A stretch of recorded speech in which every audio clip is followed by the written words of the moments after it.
However, La Jolla's Mayor Isidro Casanova says otherwise.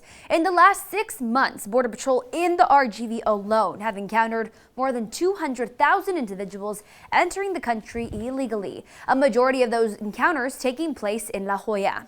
The city mayor Casanova says since construction of the border wall was paused in January, his city has seen an increase in the number of encounters, which he adds is not only concerning his residents, but is also taking a toll on his police department.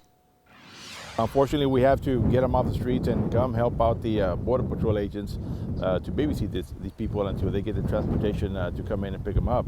And of course, with all these illegals that are coming across, they're having to be out on the road, and then of course a whole bunch of them run away from them. And so they're having to chase them behind people's houses and jumping fences and things like that. So it is taking a toll on our local police department.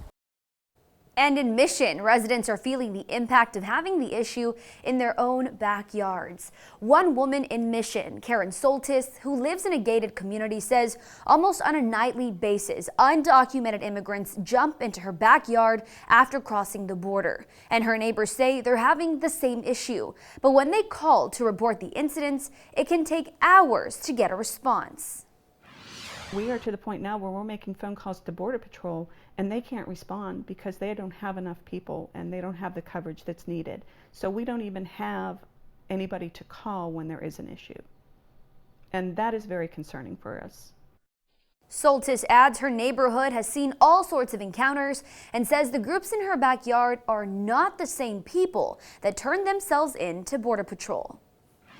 We've seen all kinds of apprehensions here. We've seen them all. What we have not seen here is a cooperative group of family units that will sit down and accept processing the way that we see often on the news for the asylum seekers. That's not something we see here because we don't have the family units. That's not what's coming through our neighborhood.